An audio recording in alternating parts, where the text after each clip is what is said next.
You asked and I am answering today. In today's video, we are going to talk about butts. What happens when we get older and our butts just sag, ladies? So today's question comes from, I'm going to read it off my computer screen behind you, Thick Chick Creature, also known on her YouTube handle as Queen Smitherman. And she says, I have always had an amazing butt, but I'm shaped like a Coca-Cola bottle. So curvy, I guess, which is beautiful. But I'm turning 44 this year, she says. I'm 45, I know what you mean. And I'm noticing big changes in my skin and my butt isn't as high as it's always been. I know, tell me about it. My skin as well is so much more saggy. My butt also not as high as it always has been. She says, I don't want old lady butt. She says about me, you look amazing. I would love a video on how to prevent the cliche old lady butt. Thank you. Thanks for the nice compliment. I don't feel that I look that amazing, but I do recognize that I have put in a lot of work in the gym. And so my butt probably looks good for my age. Sure, thank you. And then she says, by the way, on HRT, does this make a difference? Thank you. Awesome question, and I'm dying to answer that question. So I did a ton of research for this video as well as used the knowledge that I already have on how to lift the butt. So let's dive into it. I'm going to timestamp all the information that I'm about to present to you so that you can just skip ahead to the parts you want and skip the parts you don't want. First off, let's just have a look at my butt, because obviously when I was taking pictures for the thumbnail for this video, I took quite a few pictures of my butt, and I also thought, why not take some video for you ladies to show you that I actually don't have a perfect butt at all. I mean, I don't think any female over the age of 40, 45 has got a super firm butt. It's probably almost impossible. And so you can see my butt is quite soft and saggy, but like any body part, you can pose to make it look better than what it is. It's also all about lighting, flattering lighting, posing where you can actually sort of stretch out the muscle and all the tissue that lies on top of the muscle, and you can get a pretty decent shot. So my butt can look good, and I'm not saying even at its relaxed state, and I took pictures where I was just letting it hang, it still doesn't look terrible for my age. I will say it doesn't look too much worse than when I was younger, but it has sagged somewhat. And what I have noticed is that the actual tissue over the butt muscle, that is losing its collagen, its elastin, it's just older. And the cellulite is more cellulite, for lack of a better word. And so overall, the butt is not as pleasing as it used to be, but hell, that's part of life. So let's just define what old lady butt means for those of you who maybe don't know, although I'm assuming we all know what it means. But it's when the butt sort of sags and deflates with old age. And this is due to obviously age, which happens. So we lose our elasticity, we lose our collagen, gravity pulls everything down. So all that connective tissue that used to hold everything plump and firm and nicely up in place when we were young, that just degrades like anything with age. Our faces sag, our neck sags, the skin gets lax. Unfortunately, the same thing happens to our butts, ladies, but we just don't see it that often. So I think when we do see it, we get a shock because we don't see the gradual progression. Now, obviously, genetics also plays a role in how saggy your butt will look as you age. We all age based on our genetics. We can affect that, of course, with diet and exercise and all those good things. But also our genetics play a role in how big our actual butt muscle is. Now that you cannot influence at all. Your genetics are your genetics. Genetically, I've got smaller arms and bigger legs. It's just how I am. Thanks, Dad. It's my dad's build. And I don't have the biggest butt muscles in the world, but luckily it's a nice, firm, round butt. Well, up till now, that is. And I've managed to maintain it with exercise. So your genetics will play a role. If you are small buttocks, then you just always will have a small butt. Sure, you can influence that, but some cultures, their butts are just naturally bigger, like the Brazilians, like African Americans, Africans, Bushmen, that's a local people here in South Africa. They are renowned for their very big butts. And now obviously that is where the fat accumulates, especially in the ladies, but also their muscle under the fat is bigger and rounder, and so you just get this bubble butt naturally. So that brings me to looking at what the butt is actually made of. So the butt has got three muscles: the gluteus maximus, the gluteus medius, and the gluteus minimus. So of course the minimus is underneath, you don't really see it, but the maximus is the main big butt muscle, and then the medius is the one on top, like the shelf on top here. So if you should work all your butt muscles, and all compound movements generally do that, but you can target sort of each muscle with specific exercises. That's for a whole nother video. And of course, there's a million butt videos on YouTube. But the butt, the main structure of the butt is the muscle, and the gluteus maximus is the main muscle. And then overlying that would be your fat, connective tissue, and then your skin, collagen, elastin, all the tissue. And in general, a muscle, yes, it can sag, it does age, it can look softer with age, but the muscle is more firm than all this other tissue. So what you generally find with age is that you've got the muscle still pretty okay, but all this tissue hanging off of your butt is what sags. You can also have a situation where your actual butt muscle has shrunk, it's atrophied, you don't use it. Maybe you're sedentary, maybe you are in an accident and you can't move around for whatever reason. If you're on a very sort of strict low-calorie diet and you're not getting in enough protein, your body could burn muscle, and of course it can burn muscle from anywhere, and so your butt could actually shrink. And so what you could have, which is the worst case scenario for your butt, is that your muscle has atrophied and shrunk, and this tissue has sagged over it with age, gravity, maybe rapid weight loss as well. In fact, there you go. That's how old lady butt happens. So what can we do to address old lady butt, ladies? Well, of course, number one, the obvious one is surgery. So you could have butt implants where you could put an implant in to fill that space. If that tissue is sagging and wrinkling over your butt muscle, it'll take up space, just like you put cheek filler in your cheeks. Which brings me to the next thing. You could use fillers. I've seen and read of people using Sculptra on their butt, dermal fillers to fill up that space. You could also have surgery to address that loose, lax skin and tissue. So if you've lost weight and it's deflated now, they can cut away. I found these pictures when I was Googling all of this. So they can actually cut away and lift and pull everything up and get rid of all that loose, saggy skin. So of course, surgery is always an option, but the downside is it's obviously very expensive, painful. There's always risks to surgery. Things can go wrong. You might not be happy with the outcome, blah, blah, blah, a whole lot of things. But surgery is an option. Now, number two, creams, pills, potions, teas, herbal teas, magic this, magic that. These do not work. Yes, you can get creams and lotions that can temporarily tighten the skin, but these would only maybe have an effect on the top sort of layer, maybe make your cellulite look a little bit better. You can do cellulite treatments, so if you're just worrying about the appearance of your butt, but that's not going to address the actual sagging tissue. And of course, there is no pill or cream that can actually lift all that tissue in your butt, because it's really the underlying structure, the muscle.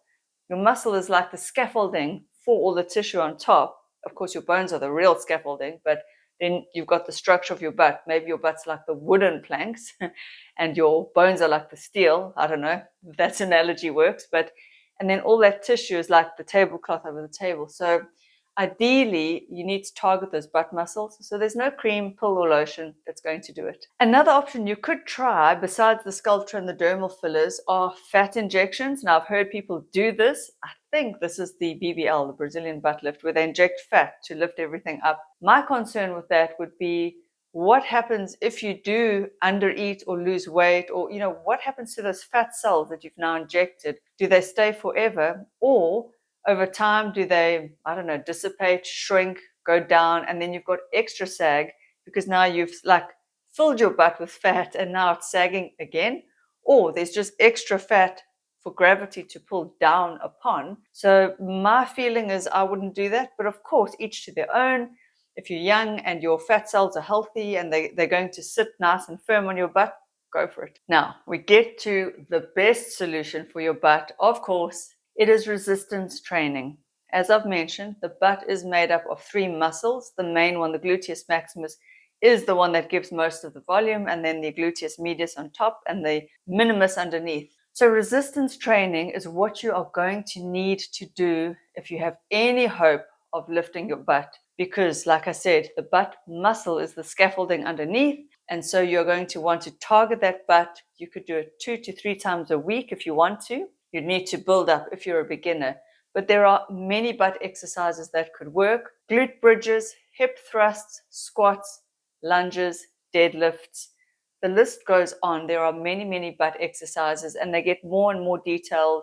You can get really caught up in the weeds of all the butt exercises. There's also the abductor machine where you're opening your legs and pushing the weight out, because the butt actually opens your leg out sideways. So it helps you to kick your butt sideways. So that's why a sumo squat, where your legs, your toes are facing outwards, also works really well for the butt. I'm going to refer you to the best butt guy here on YouTube, Brett Contreras, and I will link to his channel in the description box down below. You can go check him out if you're interested in all the details on all the butt exercises. But of course, resistance training alone, well, it provides the stimulus which will damage the muscle fibers, and then your body needs to repair that so that the muscle can grow, be strong, be full. And so hand in hand with resistance training, you are going to want to eat a butt building, bodybuilding diet, which is going to have to include adequate protein, because your muscles need the amino acids. Well, you need essential amino acids anyway, just to maintain your skeletal muscle. But now if you're wanting to build muscle, you really do need extra amino acids, and you're going to want to eat enough carbohydrates, because your muscles need the glycogen, and actually your muscles look fuller and rounder and far better with full glycogen stores. So in my humble opinion, and also I've seen it for myself when I was doing keto, I would say that a ketogenic diet is not a good butt lifting diet at all. In fact, it'll probably lead to your muscles in general looking a bit flatter and emptier. And also, a ketogenic diet is not going to give you the power that you need to do a resistance training workout, especially for a big muscle group like your butt. So you are really going to want to think about having enough carbs to fuel an intense workout, because your butt is an intense workout. Believe me, if you're doing proper legs and butt resistance training, you will need the carbs.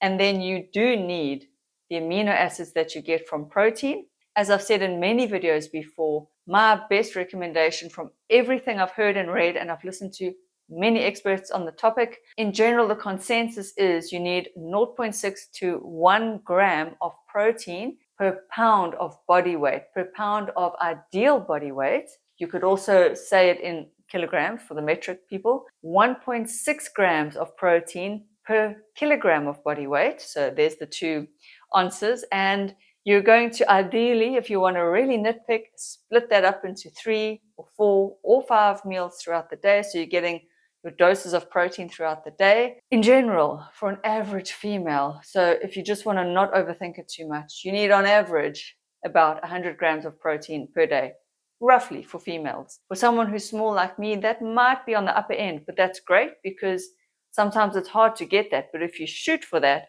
that's awesome. They have found no negative effects to going a little bit over. But in general, there could be negative consequences like muscle wasting if you go under the required protein amounts. So ladies, rather add protein to every meal, protein first. It is going to help with your butt building goals. Now, what are we going to try and avoid so that we can maintain a lifted butt for as long as possible? Ladies, I know we all love to lose weight. We all want to be small. We all want to diet, but please avoid a crash diet, something that's going to lead to rapid weight loss. Because think about it, all that fat tissue on your butt, if that shrinks very rapidly, your body doesn't have time to sort of catch up and slowly shrink it down. So that is going to sag off of that butt muscle. And yes, I'm not saying don't lose weight. Of course, if it's healthy for you, lose the weight. Preferably, you would lose the weight in a very slow and steady manner, so that your butt, the tissue, the skin, the collagen support has got time to shrink slowly and hopefully be somewhat firmer than it would have been if you'd crash dieted. We're also going to try and avoid excessive long bouts of cardio. I'm not saying cardio is not good, but if you look at marathon runners, whilst they are lean, I'm talking about the top guys here, not the average everyday marathon runners who come in all shapes and sizes, all weights, all fat, all skinny, all whatever, you get a variety. So marathon running itself is not the answer to anything. It's what you eat and what you do afterwards. But if you look at the top marathon runners, their butts are small. All their muscles are quite small. And so the reason I say avoid long bouts of cardio is that whilst the top elite guys might have very firm, hard muscles, they are small. And so again, like I've said, you don't want to try and shrink your butt. If you want to avoid a saggy butt, you want to try and lift it, round out that glute muscle, make it full and round and plump and big and strong. So everything you've got to think of, how am I going to grow this butt muscle? And of course, the tissue on top, well, there's not much we can do other than, like I said, sculpture or fillers or anything to regenerate collagen. But that is expensive. And the problem is you've got to keep going back for more and more of those. But you can do that. Your best bet is to keep that muscle strong, round, and full. Now, the last little piece to this puzzle, I don't recommend anyone does this, but it is worth mentioning because when you look at all the fitness influencers, the ladies that compete in bikini competitions, now I've competed in a bikini competition, but I've always done them all natural. But if you look at the top bikini athletes, even the older ones, they are probably on some form of anabolic, some form of growth inducing something to grow their muscles fuller and rounder. And so that is an option. It's there, it exists. And so I have to mention it because with age, unfortunately, even if we weight train, our repair system doesn't work as well as it used to. I mean, if you look at any old person, their muscles even don't look as round and firm and as full as a young person. And so there are anabolics out there. I'm not saying you should do it, but of course, you do you. They would work. The problem is you can get virilization where you don't look or sound like a female anymore. We all know women who have crossed that line. Bikini athletes, they still maintain femininity, but they've got a damn firm butt, let me tell you.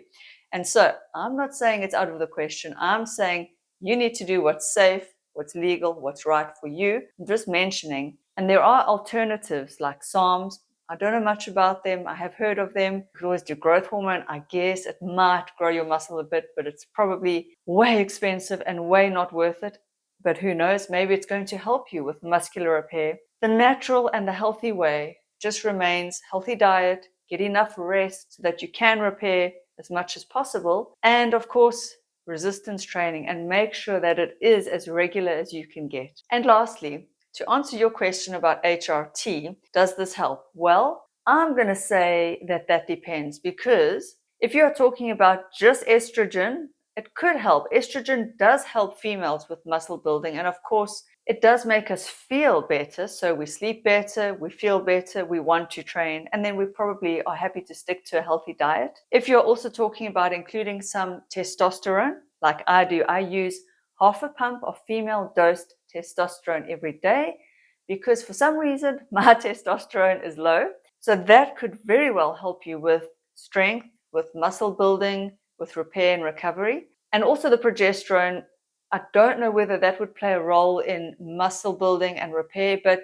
it does help me sleep at night. So sleep is always good for muscle repair. And remember, you build up your muscles during the repair phase. The weight training is what breaks those fibers down. You're creating little micro tears if you do it right. If you go hard enough, you're going to create little micro tears. And then with sleep and rest and nutrition, your body will come in and repair that. And your muscles should, in theory, get stronger, bigger, fuller, harder. So yes, HRT would help. I would say it more helps you with repair and recovery and with the energy and the willingness to go and train and put in the work. Last but not least, the most important point is this: acceptance. Ladies, we are all going to age. I don't know of a single 70-year-old lady who has a firm, hard, perky butt. It just doesn't happen. So I think we have to come to a point of we can do what we can do.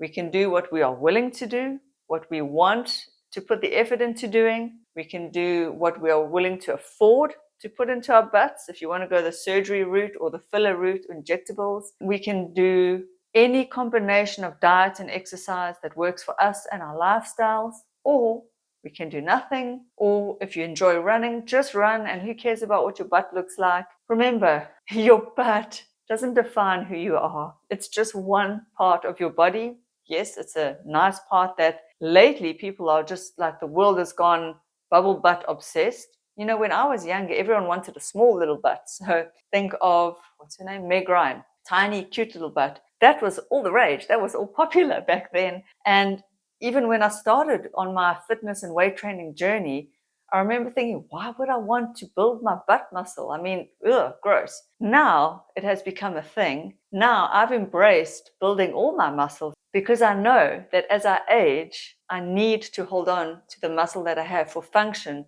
for health, that it's such a good thing to have. So having said that, I do realize that chasing an impossible ideal, like this perfect butt that we all have in our minds, probably, it is an impossible ideal.